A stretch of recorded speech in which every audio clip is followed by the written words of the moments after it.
À quoi reconnaît-on une star? À un chiffre. Pour le Nissan Juke, c'est plus d'1,3 million d'exemplaires vendus depuis la première génération lancée en 2011. L'année dernière, le petit SUV japonais a représenté la deuxième meilleure vente de Nissan derrière le Qashqai.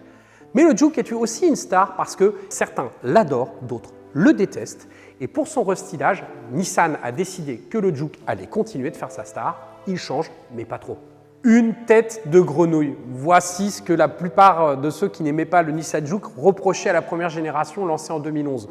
Pour la seconde, lancée en 2019, que vous voyez ici, Nissan a assagi un petit peu les traits, mais n'a pas affadi la personnalité de son petit SUV urbain. Et pour le restylage de l'année 2024, rien ne change, ou hormis quelques petits détails sur une finition N-Sport qui arrive maintenant dans la gamme.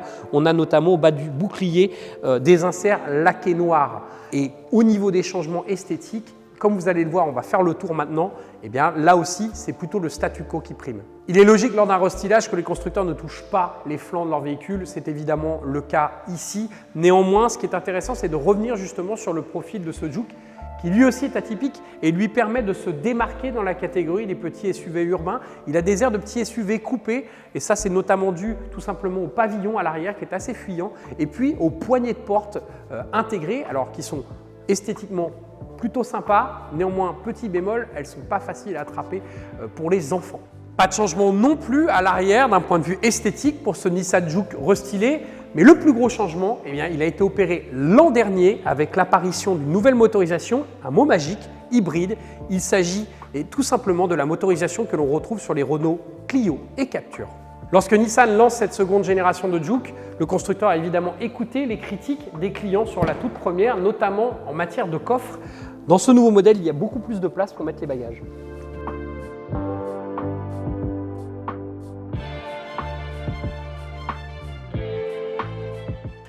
En fait, les principaux changements dans ce Juke restylé, on les trouve à bord, avec tout d'abord un nouvel écran central. Alors, il est plus grand qu'avant, il passe de 8 à 12 pouces 3 et surtout, la vraie subtilité, c'est qu'il est maintenant légèrement orienté vers le conducteur avec un angle de 8 degrés.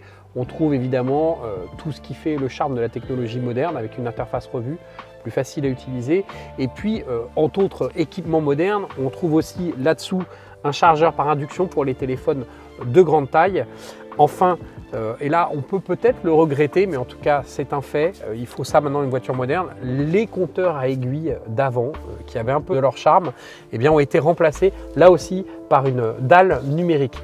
Enfin, petite subtilité pour une voiture hybride, parce que c'est pas si fréquent, c'est même une rareté.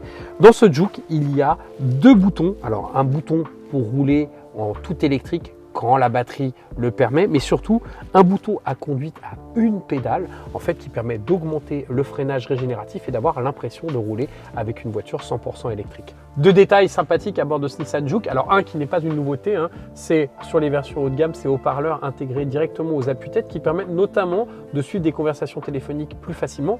Alors on retrouve ça aussi chez Mazda dans la MX-5.